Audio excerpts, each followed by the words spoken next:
Hello friends, आप सभी का जीएस क्लासेस में स्वागत है। आज हम पर्यायवाची के बारे में बात करेंगे, जो कि पार्ट 1 कल हो गया था। आज पार्ट 2 है जो देखेंगे हम। पर्यायवाची, महादेव का पर्यायवाची। महादेव का पर्यायवाची गिरीश। महादेव का पर्यायवाची गिरीश क्यों पड़ा? इनको गिरीश क्यों कहा जाता है? क्योंकि ये पर्वतों पर निवास करते थे। कौन? महादेव। इसीलिए इनको गिरीश कहा गया है। किसको? महादेव को। नीलकंठ, क्यों नीलकंठ कहा गया महादेव को? इसलिए कहा गया क्योंकि नीलकंठ जब समुद्र मंथन हो रहा था, उस समय सारे राक्षस क्या किए? अमृत को लेकर चले गए, भाग गए। तो विष बचा, तो सृष्टि को बचाने के लिए इनको विष का सेवन करना पड़ा। तो इसीलिए इनको नीलकंठ कहा गया, क्योंकि विष इनके गले में आकर यहीं रोक लिए अपने विष को। इसीलिए इनका जो गला है नीला दिखाई पड़ता है, इसीलिए इनको नीलकंठ कहा जाता है। विरूपाक्ष, विरूपाक्ष मतलब शिव भी होते हैं, महादेव जिसको कहा जाता है। विरूपाक्ष रूपी, विरूपाक्ष रूपी किसको कहा जाता है? महादेव को। विरूपाक्ष। मदन रिपु, मदन रिपु क्यों कहा जाता है इनको? किस लिए मदन रिपु कहा जाता है? इसलिए क्योंकि मदन रिपु, मदन की ये क्या थे? शत्रु। मदन मतलब कामदेव। कामदेव के क्या थे? ये शत्रु थे। कामदेव को इन्होंने भस्म कर दिया था। कौन? महादेव ने कामदेव को क्या किया था? भस्म कर दिया। इसीलिए मदन रिपु कहा जाते हैं। मतलब कामदेव के शत्रु मदन रिपु। शंभु, इनको शंभु क्यों कहा गया? ये क्योंकि विश्व को पूरे धार किए थे, ये मतलब निर्माण किए थे, इसीलिए इसको शंभु कहा गया है। त्रिनेत्र, इनके 3 नेत्र थे, ये तो जान ही रहे हैं। त्रिनेत्र होने के कारण इनको महादेव कहा गया। त्रयंबक, त्रयंबक मतलब त्रिधन अंबक। अंबक माने नेत्र होता है, जिसके 3 नेत्र हैं। कौन? भगवान महादेव। पशुपति, अब इनको पशुपति क्यों कहा गया? पशु के पति, जैसे ये पशु का मतलब इसमें पूरा सभी पशुओं को लिया गया है। सभी पशुओं के क्या है? ये पालनहार हैं, पशुपति हैं, इसीलिए इनको पशुपति कहा गया है। ये ट्रिकी पर्यायवाची हम बता रहे हैं ट्रिक के माध्यम से। पशुपति व आशुतोष, क्यों आशुतोष इनको कहा जाता है? क्योंकि शीघ्र संतुष्ट हो जाते हैं, मतलब शीघ्र खुश हो जाते हैं। कौन? महादेव। बहुत जल्दी क्या हो जाते हैं? संतुष्ट हो जाते हैं, खुश हो जाते हैं, इसीलिए इनको आशुतोष कहा जाता है। चंद्रमौली, इनके मस्तिष्क पर चंद्रमा क्या है? विराजमान है। इनके मस्तिष्क पर मौली क्या है? चंद्रमा विराजमान, इसीलिए चंद्रमौली कहा गया। इनके मस्तिष्क देखेंगे आप तो चंद्रमा क्या होगा? वहाँ दिखेगा। उमाकांत, उमा मतलब पार्वती, ये पार्वती के कांत माने पति। पार्वती के पति होने के नाते या कारण इनको क्या कहा जाता है? महादेव कहा जाता है। भूतनाथ, आप जान ही रहे हैं भूतनाथ क्यों कहा जाता है? ये भूतों के स्वामी हैं। भूतनाथ, भूतनाथ देखते नहीं, ये पूरा एकदम क्या रहते हैं? धूल से या भस्म से पूरा एकदम अपने शरीर को भूतों की तरह बनाए रखते हैं, इसीलिए इनको भूतनाथ कहा जाता है। किसको? महादेव को। समझा? काशीनाथ, काशी के नाथ हैं। काशी मतलब जान ही रहे हैं, काशी में जो भोलेनाथ बाबा विश्वनाथ की नगरी जो है, वो ऐसे समझ काशीनाथ हुआ। काशी के नाथ हैं। गौरीश, इनको गौरीश क्यों कहा गया? गौरी, गौरी माने पार्वती, ईश माने स्वामी। पार्वती के क्या हैं? स्वामी है, पति हैं, इसीलिए गौरीश कहा गया। किसको? महादेव को। धूर्जटी, इनको धूर्जटी क्यों कहा गया? धूर्जटी इसलिए कहा गया क्योंकि जब ये नृत्य करते हैं, अपनी पूरी शिखाओं को खोलकर नृत्य करते हैं, पूरा अपने बालों को एकदम बिखेर लेते हैं। क्या करते हैं? अपने भूतों की तरह बन जाते हैं, अपने पूरे चंडाल की तरह बन जाते हैं, इसीलिए इनको धूर्जटी कहा गया है। मतलब रुद्र रूप में जब आते हैं तो इसीलिए इनको धूर्जटी कहा जाता है। रुद्र रूप में जब आ जाते हैं, पूरे बालों को खोलकर जब नृत्य करते हैं, डांस नृत्य जब करते हैं, तो इनको क्या कहा जाता है? धूर्जटी। कामदेव, अब देखते हैं कामदेव का पर्यायवाची। कल हमने एक पर्यायवाची बताया था, सूर्य का पर्यायवाची बताया था अदिति। वो आदित्य बताया था। आदित्य का पर्यायवाची क्या होता है? सूर्य होता है। तो उसमें कल मिस्टेक हो गया था, उसको देख लीजिए। जैसे आदित्य, आदित्य, अदिति क्या थी? आदित्य की माँ थी अदिति धनिया। अदिति इनकी माँ थी आदित्य की, सूर्य की माँ थी अदिति, इसीलिए इनको आदित्य कहा गया। सूर्य की माँ अदिति थी, समझ गए? इसीलिए इनको आदित्य कहा गया है। अदिति इनकी माँ थी आदित्य की, इसीलिए आदित्य मतलब सूर्य हुआ। ये आप जानते रहिए, क्योंकि थोड़ा सा मिस्टेक कल हो गया था, इसको हमने बता दिया आज। अब देखते हैं कामदेव का पर्यायवाची। केतन, जिसके पास तन न हो। कहाँ है? क्योंकि कामदेव इसलिए इनके पास तन नहीं था क्योंकि ये मदन रिपु, ये किसके शत्रु थे? महादेव के। महादेव ने इनको भस्म कर दिया था, इसीलिए इनका शरीर नहीं था। मदन, ये बहुत जल्दी मोहित कर ले। कामदेव क्या थे? बहुत जल्दी मोहित कर लेते हैं, इसीलिए इनको मदन कहा गया। मोहित व्यक्तियों को बहुत शीघ्र मोहित कर लेते हैं कामदेव, इसीलिए इनको मदन कहा गया। कंदर्प, अब मदन हो गया, अब कंदर्प काहे कहा जाता है? कामदेव को कंदर्प क्यों कहा जाता है पता है? क्योंकि कामदेव जो थे वो गुफाओं में रहते थे। गुफाओं में रहने के कारण इनको क्या कहा गया? कंदर्प कहा गया। झस केतु, झस माने मछली, केतु माने झंडा। तो मछली की ध्वजा ये लेकर आते थे, इनकी जो ध्वजा थी मछली की थी, इसीलिए इनको झस केतु कहा जाता है। किसको? कामदेव को। अनंग, अनंग काहे कह गया? कामदेव काहे अनंग कह गया ये बतावा? ये नाते अनंग इनका कह गया कि इनका अंग नहीं था, अनंग बेअंग थे, इनके पास अंग नहीं था, इसीलिए इनको अनंग कहा गया। इनका अंग तो ये ख़त्म कर दिए थे कौन? शिव भगवान, इनको भस्म कर दिए थे, इसीलिए इनके पास अंग नहीं था। मनोज, मनोज काहे कही जाता है? इनको मनोज क्यों कहा जाता है? क्योंकि इनका जन्म जो हुआ है मन से जन्म हुआ है। मनोज, जिनका जन्म मन से हुआ है उनको मनोज कहा जाता है। मन से जन्म होने के कारण कामदेव को कहा गया। मन से जन्म होने के कारण इनको मनोज कहा गया। किसको? कामदेव को। मनमथ, ये मन को मथ देते हैं। कौन? कामदेव। कामदेव क्या करते हैं? मन को मथ देते हैं, इसीलिए इनको मनमथ कहा गया। प्रद्युम्न, प्रद्युम्न जान ही रहे हैं कामदेव हुआ। कामदेव का पर्यायवाची प्रद्युम्न होता है। मीन केतु, मीन माने मछली, केतु माने झंडा। जिसकी मछली की ध्वजा हो, मछली का झंडा, उनको कामदेव कहा जाता है, आप जान ही रहे हैं। मीन केतु मतलब जिनकी ध्वजा मछली, मछली जिनकी ध्वजा हो उनको क्या कहता है? कामदेव। मनोभाव, मन को क्या कर लेते हैं? भाव कर लेते हैं, मन को मोहित कर लेते हैं इनको, इसीलिए इनको मनोभाव कहा गया है। किसको? कामदेव को। ये जानते रहिए, मनोभाव इसीलिए कहा गया है। पंचसर, पंचसर मतलब सर माने बाढ़, जिनकी 5 बाढ़ थे। कौन? कामदेव। कितने बाढ़ थे? 5 बाढ़। ये 5 बाढ़ों से अपना जब हमला करते थे ना, अरविंदम अशोकम चौतम, ये 5 बाढ़ इनके थे। नव पंचहारम, 5 बाढ़ों से जब हमला करते थे, पंचसर इसीलिए इनको कहा जाता है। पंचसर माने 5 बाढ़ इनके थे। मकर ध्वज, ये तो मकर माने मकर ध्वज, जिसकी मछली की ध्वजा हो, मकर ध्वज। मकर ध्वज जिनकी मछली की ध्वजा हो, मछली। मनसिज, जिनका जन्म मन से हुआ है, मनसिज। मन से जन्म होने के कारण इनको मनसिज कहा जाता है। ये ध्यान रखिएगा अच्छे से, क्योंकि हम ये बहुत ट्रिक माध्यम से बता रहे हैं। आप लोग इसको 2-3 बार पढ़ लेंगे तो आपको एकदम मस्त हो जाएगा पर्यायवाची, भूलेंगे नहीं जल्दी से, इसीलिए पढ़ लेना। रतिपति, रति के पति होने के कारण, रति नामक स्त्री के पति थे। कौन? कामदेव।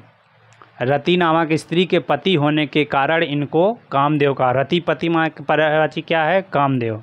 रतिपति, रति नामक स्त्री के पति होने के कारण इनको कामदेव कहा जाता है। पुष्पधनवा, इनका जो धनुष था वो फूलों का था, पुष्प का, इसीलिए इनका पुष्पधनवा, इनको पुष्पधनवा कहते हैं। इनकी धनुष जो थी पुष्प की थी, तो इसीलिए इनको पुष्पधनवा कहा जाता। अतनु, अतनु माने जिसके पास शरीर ना हो, उसको अतनु किसके पास शरीर नहीं था? कामदेव के पास। कामदेव के पास शरीर ना होने के कारण इनको अतनु कहा गया। अब ये पर्यायवाची आप देखिए, क्योंकि ये पर्यायवाची मार पर्यायवाची बहुत इंपॉर्टेंट है, कई बार पूछा है एग्जाम में। मार का कामदेव होता है। इसके बाद अस्मर भी है इसका पर्यायवाची, मार और अस्मर। इसमें जितने पर्यायवाची बताएं सब इम्पॉर्टेंट हैं। हमने इम्पॉर्टेंट पर्यायवाची क्या जितने बताएं सब, इसमें से एक बाहर नहीं जाएगा क्वेश्चन। अगर एग्जाम में पूछा तो एक क्वेश्चन इससे बाहर नहीं जा सकता, मेरी गारंटी है। कामदेव का पर्यायवाची। अब विष्णु का पर्यायवाची देखते हैं। विष्णु का पर्यायवाची देखते हैं। जनार्दन इनको क्यों कहा जाता है? विष्णु को पता है विष्णु को जनार्दन क्यों बोला जाता है? क्योंकि ये दुष्ट जनों को मसल देते हैं, संहार कर देते हैं, दुष्ट जनों का संहार कर देते हैं, इसीलिए इनको जनार्दन कहा गया। जनार्दन नाम इसीलिए पड़ा क्योंकि ये जो दुष्ट लोग होते हैं उनका ये संहार कर देते हैं, इसीलिए इनको जनार्दन कहा जाता है। चक्रपाणी क्यों कहा गया है? क्योंकि चक्र इनके हाथों में क्या रहता था? चक्र रहता था, इसीलिए इनको चक्रपाणी कहा गया है। चक्रपाणी, पाणी माने हाथ, चक्र माने जो इनके हाथों उंगलियों में रहता है, इसीलिए इनको चक्रपाणी कहा। चतुर्भुज, इनकी 4 भुजाएं थी, इसीलिए इनको चतुर्भुज। पंचभुज मत समझ लेना कि ब्रह्मा, ये चतुर्भुज थे, इनकी 4 भुजाएं थी, इसीलिए विष्णु को चतुर्भुज। अच्युत, ये देख रहे हैं अच्युत का पर्यायवाची बहुत इंपॉर्टेंट है। अच्युत, इसको याद रखना। अच्युत विष्णु को क्या कहा जाता? अच्युत कहा जाता। गोविंद, गोविंद क्यों कहा गया? पता है गोविंद क्यों कहा गया? गोविंद इसलिए कहा गया क्योंकि ये इंद्रियों के स्वामी थे। गोविंद इसलिए कहा गया क्योंकि गोविंद का मतलब होता है इंद्रियों का स्वामी होने के कारण विष्णु का। गोविंद का पर्यायवाची क्या हुआ? विष्णु। इंद्रियों के स्वामी थे ये, क्या थे? इंद्रियों के स्वामी, इसीलिए इनको विष्णु कहा गया। मधुरिपु, मधु नामक राक्षस के क्या थे? मधु नामक राक्षस के ये शत्रु थे। मधु एक राक्षस था विष्णु ने जिनको मारा था। मधु नामक राक्षस को इन्होंने क्या किया था? मारा था। मधुरिपु इसीलिए कहलाए। श्रीश क्यों कहा गया? पता है श्रीश क्यों कहा गया? श्री माने लक्ष्मी, लक्ष्मी के क्या थे? ईश थे, स्वामी थे, पति थे, इसीलिए इनको श्रीश कहा गया। कौन? विष्णु।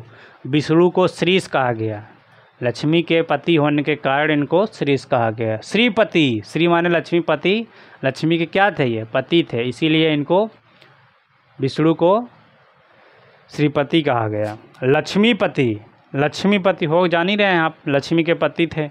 चक्रधर, चक्र को ये धारण करते थे, इसलिए चक्रधर कहा गया इनको। चक्रधर विष्णु को कहा जाता है, चक्र धारण करने के कारण इनको विष्णु कहा। शेषशायी, जैसे देखिए जैसे जैसे कर्म कर रहे हैं वैसे वैसे इनका पर्यायवाची बन रहा है। कोई ऐसे थोड़ी बना दिया, कर्म के आधार पर पर्यायवाची बनेगा, जो जैसा कर्म करेगा उसका पर्यायवाची बन गया। जैसे शेषशायी क्या थे? ये शेष भगवान पर क्या करते? शयन करते थे। शयन मतलब सोते थे, लेटते थे, इसीलिए शेषशायी कहा गया है। अब देखिए पद्मनाभ, इनके नाभ में कमल था, इसीलिए इनको पद्मनाभ कहा गया है। इनका उत्पन्न कैसे हुआ था? नाभि से हुआ था, इसीलिए इनको पद्मनाभ कहा गया है, नाभि से। और अब्जनाभि, अब्ज माने कमल, कमल जिसकी नाभि में कमल हो उनको विष्णु कहा जाता। अब्जनाभि। कमलापति, कमला के क्या थे? पति थे। कमला किसको कहा गया? लक्ष्मी को। कमला, लक्ष्मी का पर्यायवाची होता है कमला। कमलापति, कमला के पति थे।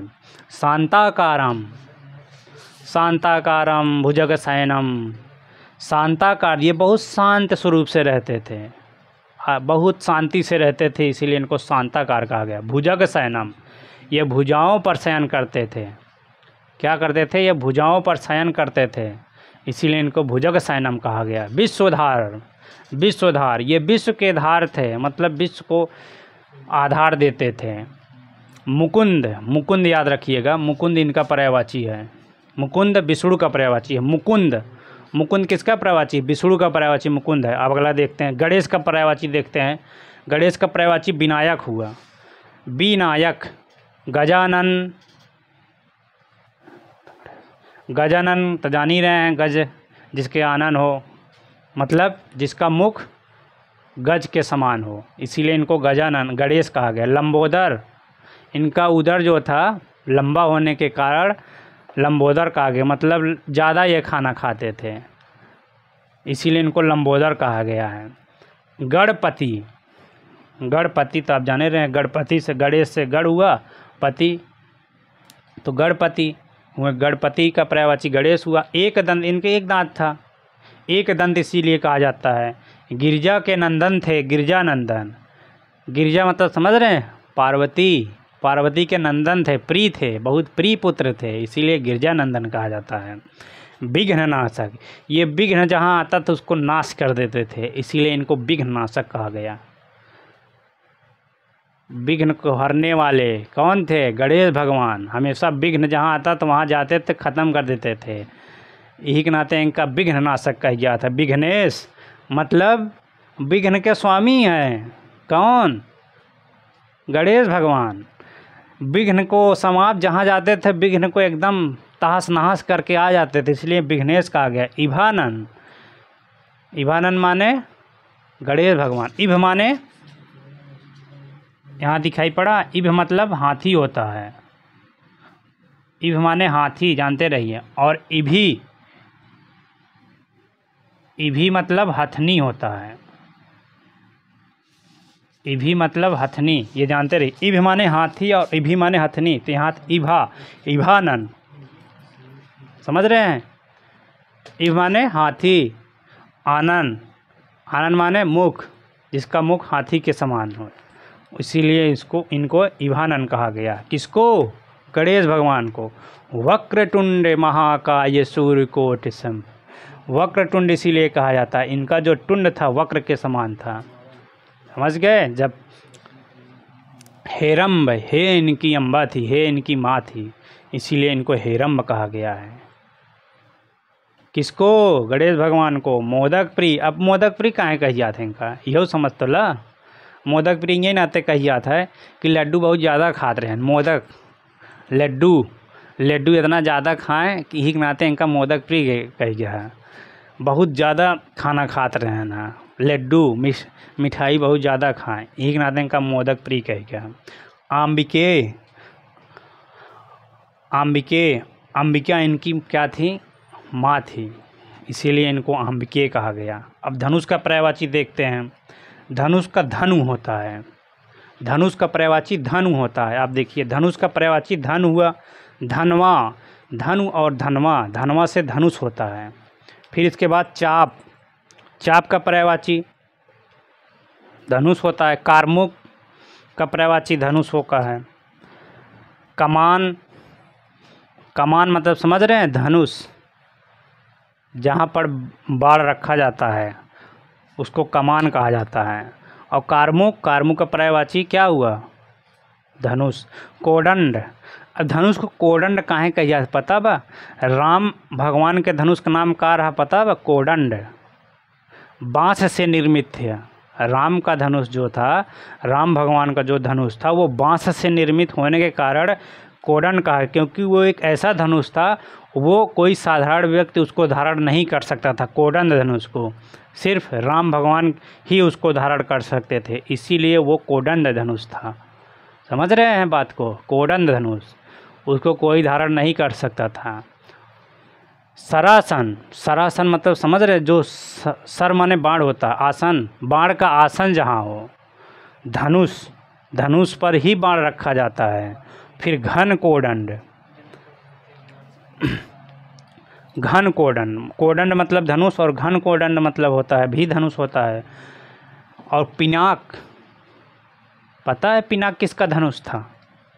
पिनाक भगवान शिव का धनुष था, पिनाक नाम था उसका। और पता है ये पिनाक धनुष कहाँ प्रयोग किया गया था, इसका यूज कहाँ किया गया था पिनाक धनुष पता है? जब ये शिव ने पिनाक, भगवान शिव का धनुष था, तो शिव ने देवताओं को ये धनुष दे दिया था। तो देवताओं ने क्या किया? देवताओं ने जनक के जो पूर्वज थे, जनक के पूर्वज देवरात थे, देवरात को ये धनुष दे दिए। देवताओं ने देवरात को ये धनुष दे दिया और देवरात ने क्या किया पता है? क्या किया? वो जो जनक का धनुषशाला था उसमें ये रखवा दिए, वहीं धनुष को, पिनाक धनुष को। तो एक दिन सीता क्या थी? जनक के पुत्री सीता थी। वो खेल खेल में धनुष को अपने हाथों से उठा ली। तो जब जनक ने देखा कि ये तो सीता ने धनुष को उठा लिया, तो वहीं जनक ने क्या किया? प्रतिज्ञा लेते हैं कि मैं सीता का विवाह उसी व्यक्ति से करूँगा जो इस धनुष को उठा लेगा। इसीलिए स्वयंवर किया जाता है, जनक द्वारा स्वयंवर किया जाता है सीता के विवाह का। तो उसमें कौन धनुष उठाता है? राम भगवान धनुष उठा लेते हैं, पिनाक। तो इसीलिए पिनाक धनुष किसका था? शिव भगवान का था, जो खेल खेल में सीता ने उठा लिया था। फिर इसके बाद पिनाक धनुष को कौन तोड़ा था? राम भगवान ने तोड़ दिया था।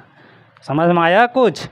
ये धनुष का पर्यायवाची, यही थोड़े से कहानी के रूप में आप पढ़ेंगे ना पर्यायवाची, मस्त होके पढ़ेंगे और आपको याद हो जाएगा अच्छे तरह से। अब हमें लगता है तो सब याद हो गया जहाँ तक, अगर एक बार दो बार और आप पढ़ लेंगे ना, आपको अच्छे से तैयार हो जाएगा। चैनल को सब्सक्राइब, लाइक और सब्सक्राइब ज़रूर करिए। जय हिंद, जय भारत।